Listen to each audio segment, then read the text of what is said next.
اعوذ باللہ من الشیطان الرجیم بسم اللہ الرحمن الرحیم سبحان الذي اسرى بعبده ليلا من المسجد الحرام الى المسجد الاقصى الذي باركنا حوله لنريه من آياتنا انه هو السميع البصير۔ یہ سورۃ الاسراء ہے اور یہ 15ویں پارے کا آغاز یہاں سے ہوتا ہے۔ ہم تمام جانتے ہیں کہ آخری نبی جناب محمد الرسول اللہ صلی اللہ علیہ وسلم کو اللہ رب العالمین نے معراج اور اسراء کروایا۔ دیکھیں، معراج اور اسراء میں فرق ہے۔ اسراء کہا جاتا ہے مسجد حرام سے مسجد اقصی تک جو سفر کروایا گیا وہ اسراء ہے، اور معراج کہا جاتا ہے مسجد اقصی سے لے کر کے 7 آسمان اور جنت و جہنم کا جو دیدار کروایا گیا، اس پورے سفر کو معراج کہا جاتا ہے۔ سبحان کا لفظ وہاں پر استعمال ہوتا ہے جہاں پر کوئی حیرت انگیز بات بیان کی جاتی ہے، جیسے کہ یہاں پر اللہ نے ایک حیرت انگیز بات بیان فرمائی اور فرمایا سبحان الذي اسرى بعبده ليلا من المسجد الحرام الى المسجد الاقصى، کہ پاک ہے وہ ذات جس نے اپنے بندے کو مسجد حرام سے مسجد اقصی تک سفر کروایا۔ اللہ نے یہاں پر اللہ رسول اللہ صلی اللہ علیہ وسلم کے لیے عبد کا لفظ استعمال فرمایا، عبدہ لیلا من المسجد الحرام۔ عبد کا مطلب ہوتا ہے بندہ، اور اگر کوئی نبی کریم صلی اللہ علیہ وسلم کے لیے بندے کا لفظ استعمال کرے تو یہ غلط نہیں ہے، یہ گناہ نہیں ہے، یہ رسول کی شان میں گستاخی نہیں ہے۔ اب کوئی بھی نبی کی شان میں اگر کوئی کہے کہ اللہ کے رسول بندے تھے، اللہ کے بندے تھے، غلط نہیں ہے، صحیح ہے، اور وہ بالکل نبی کریم کو بندہ کہہ سکتا ہے، اس لیے کہ اللہ نے اپنے رسول کو بندہ کہا۔ مقام بندگی بھی کوئی چیز ہے، عبدیت بھی کوئی چیز ہے۔ کہتے نہیں اللہ کے رسول تھے، ان کو منصب رسالت پر فائز کیا گیا، وہ بندے نہیں تھے، عبدیت سے ان کو خارج کر دیا جاتا ہے۔ مسلمانوں کا ایک بڑا طبقہ اس میں شامل ہے۔ اللہ نے فرمایا پاک ہے وہ ذات جس نے اپنے بندے کو مسجد حرام سے مسجد اقصی کا سفر کروایا، اور الذی بارکنا حولہ لنریہ من آیاتنا، ہم نے وہاں پر بہت ساری نشانیاں رکھ دی، برکت رکھ دی، تاکہ وہ ان چیزوں کو جا کر کے دیکھے، مظاہرہ کرے ان چیزوں کا۔ بعض لوگ کہتے ہیں کہ اللہ کے رسول صلی اللہ علیہ وسلم کو معراج کروایا گیا، سفر کروایا گیا مسجد حرام سے مسجد اقصی سے پھر 7 آسمان کا سفر، تو یہ صرف اور صرف روح کا سفر کروایا گیا، یا خواب میں دیدار کروا دیا گیا، خواب میں دیدار کروا دیا گیا ان چیزوں کا۔ جسمانی طور پر پورے جسم کو لے جا کر کے سفر نہیں کروایا گیا۔ جیسے قوم کی خدمت کرنے والے ایک بہت بڑی شخصیت ملک ہندوستان میں گزری ہے، ڈاکٹر سر سید احمد خان، معلوم ہے آپ لوگوں کو، یہ علی گڑھ مسلم یونیورسٹی کے بانی تھے، قوم و ملت کی بڑی خدمت کی۔ انہوں نے کہا کہ نبی کریم کو صرف اور صرف روح کا سفر کروایا گیا، یا پھر خواب میں ان چیزوں کو دکھا دیا گیا، بلکہ جسم کا سفر نہیں کروایا گیا، بلکہ یہ بات بالکل غلط ہے۔ نبی کریم صلی اللہ علیہ وسلم کو جسمانی اعتبار سے اٹھا کر کے لے جا کر کے پورا کا پورا سفر کیا گیا۔ اب بتائیے، آپ نے خواب میں دیکھا، مثال کے طور پر آپ نے خواب میں دیکھا کہ آپ حج اور عمرہ کر رہے ہیں، جبکہ آپ کے لیے مان لیجیے مشکل ہے حج کے لیے جانا، مالی اعتبار سے آپ اتنے مضبوط نہیں ہیں کہ حج کرنے جا سکیں۔ آپ نے خواب میں دیکھا کہ میں حج کر رہا ہوں، اچھی خواب ہے، بہترین بات ہے، اور یہ کوئی حیرت انگیز والی بات بھی نہیں ہے۔ اس کو آپ بولتے پھریں گے میں حج کے لیے گیا، میں حج کے لیے گیا، میں حج کے لیے گیا۔ ارے بھائی وہ خواب ہے، آپ نے خواب میں دیکھا، اٹھ گئے، اٹھے تو اپنے بستر پر ہی اٹھے، مکہ میں نہیں اٹھے۔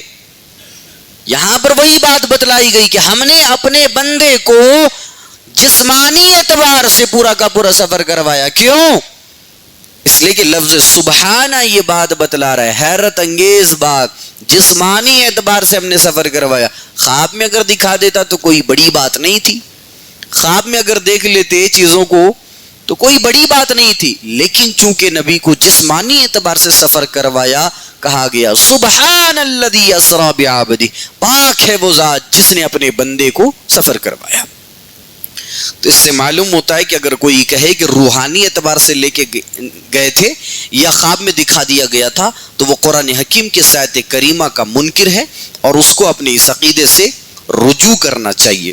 کچھ لوگ آئے پریشان کرنے کے لیے اللہ کے رسول کا, ہے محمد آپ یہ کہتے ہیں کہ آپ نے مسجد اقصی دیکھا, ساتوں آسمان کا سفر کر کے آئے. ارے کم وقت میں, اتنے کم وقت میں آپ کیسے مسجد اقصی گئے؟ ساتوں آسمان کا سفر آپ نے کیسے کیا؟ بتائیے ہمیں. نبی کریم صلی اللہ علیہ وسلم حیران ہو گئے.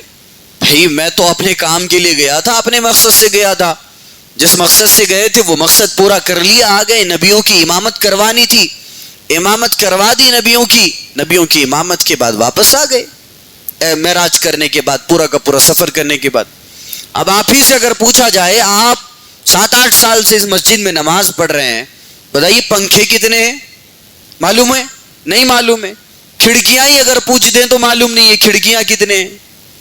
آپ جو شرٹ پہن رہے ہیں, 3 مہینہ تو ہوا ہوگا شرٹ پہن رہے ہیں, کم از کم 3 مہینہ. آپ اگر 3 مہینے سے اپنا شرٹ پہن رہے ہیں, میں پوچھ لوں کہ آپ کے شرٹ میں بٹن کتنے ہیں, بتا پائیں گے؟ نہیں. شرٹ کے بٹن گننا مقصد نہیں ہوتا ہے, شرٹ پہننا مقصد ہوتا ہے. آپ پہن لیے, اپنے بدن کو ڈھانک لیے, بات ختم ہو گئی. اب نبی کریم صلی اللہ علیہ وسلم مسجد اقصی جا کے کیا وہاں کی کھڑکیاں گن رہے تھے, یا وہاں کے پلرز گن رہے تھے, یا یہ گن رہے تھے کہ کھڑکیوں میں کھنڈیاں کتنی ہیں؟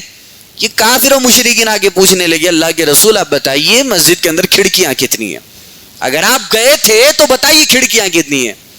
اللہ کے رسول کھڑکیاں تو گننے نہیں گئے تھے, نبیوں کی امامت کے لیے گئے تھے, امامت کی آگے بڑھ گئے.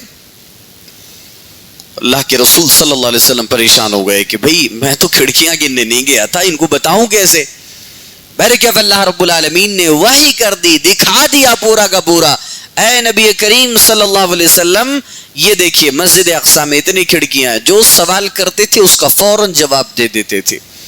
اب یہ لوگ کہنے لگے واقعی میں محمد بہت بڑا جادوگر رہے, یہاں پر بھی نہیں چھوڑا, کہنے لگے واقعی میں محمد بہت بڑا جادوگر رہے. اور یہ باتیں کہنے کے بعد یہ لوگ حضرت ابو بکر صدیق کے پاس گئے, جا کے کہنے لگے, اب آپس میں بات چیت کر رہے ہیں, اب بڑا اچھا موقع ہے ابو بکر کو راستے سے پھیرنے کا. جا کے حضرت ابو بکر کو کہنے لگے, ارے تمہارا نبی تو کہتا ہے کہ وہ مسجد اقصی دیکھ کر کے آیا, اور تمہارا نبی کہتا ہے کہ وہ اس طرح سے 7 آسمانوں کا سفر کر کے آیا, وہ بھی ایک ہی رات میں, کیا تم مانتے ہو اس بات کو؟ تو حضرت ابو بکر صدیق رضی اللہ عنہ نے کہا, جس نبی پر جبرائیل نازل ہو, جس نبی سے اللہ کلام کرے, جس نبی پر فرشتے درود لے کر کے آئیں, جس نبی کا مقام و مرتبہ اتنا کہ قرآن میں اللہ کبھی یا محمد کہہ کے نہ پکارے, کیا وہ نبی ایک رات میں یہ پورا کا پورا سفر نہیں کر سکتا؟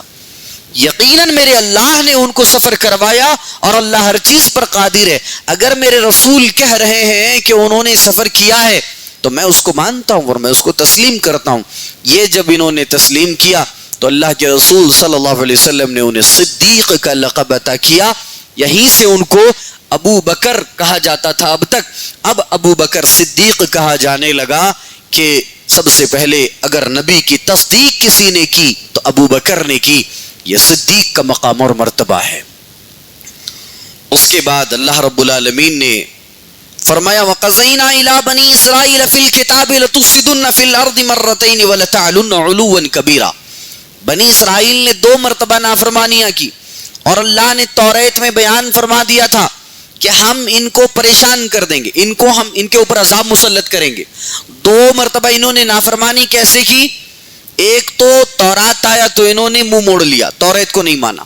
اور ایک طویل عرصے کے بعد جب حضرت عیسیٰ علیہ السلام آئے تو انہوں نے حضرت عیسیٰ علیہ السلام کا بھی انکار کر دیا.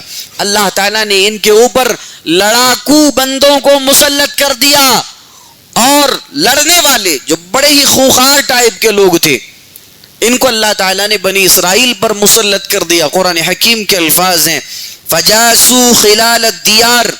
یہ انہوں نے کیا کیا, یہ ان کے گھروں میں گھس گئے, ان کو بہت سارا خون خرابہ انہوں نے کیا. بہرکہ بتانا یہ مقصود ہے اس آیت کریمہ سے کہ اللہ تعالیٰ بیان فرما رہا ہے کہ اے میرے بندو دیکھو تم سے پہلی بہت ساری قومیں ہیں, تم سے پہلے مثالیں بھری پڑی ہیں کہ جنہوں نے اللہ کی کتاب کو چھوڑا تو اللہ تعالیٰ نے ان کے اوپر ظالموں کو مسلط کر دیا.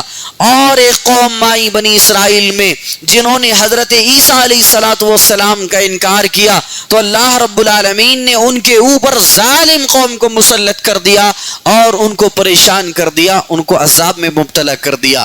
یہاں پر سبق کیا ملا؟ سبق یہ ملا کہ اگر ہم نے کتاب اللہ کو چھوڑ دیا اور نبی کریم صلی اللہ علیہ وسلم کی اطاعت کو چھوڑ دیا تو یقیناً ہمارے اوپر جیسے آج اللہ رب العالمین نے ظالم حکمراں کو مسلط کر دیا ہے, ظالم حکومتوں کو ہم پر مسلط کر دیا ہے, یقین مانیے اگر ہم نے کتاب اللہ کو چھوڑ دیا, سنت رسول کو چھوڑ دیا, وہ دن دور نہیں ہے کہ مسلمانوں کو قتل کر دیا جائے. قتل تو کیا جا رہا ہے لیکن سر عام قتل کیا جائے. آسام کا واقعہ اٹھائیے, کیسے ایک نوجوان مسلمان لڑکی کو ننگا کر کے بھگایا گیا. کیوں ہو رہا ہے یہ سب؟ کتاب اللہ اور سنت رسول سے دوری اختیار کرنے کی وجہ سے اللہ رب العالمین نے ہم پر ظالم حکومتوں کو مسلط کر دیا ہے. آج جس طرح حالات چل رہے ہیں, ان حالات میں سب سے اہم اور ضروری بات یہ ہے کہ ہم اللہ کی کتاب اور سنت رسول کو مضبوطی سے تھامیں. اللہ تعالیٰ سے دعا کریں پروردگار عالم ہم تمام کو کئی باتوں کو اچھی طرح سمجھنے, ان باتوں پر غور و تدبر کرنے اور کتاب اللہ اور سنت رسول کو مضبوطی سے تھامنے کی توفیق عطا فرما. آمین. سبحانک اللہم و بحمدک اشہد ان لا الہ الا انت استغفرک و اتوب الیک.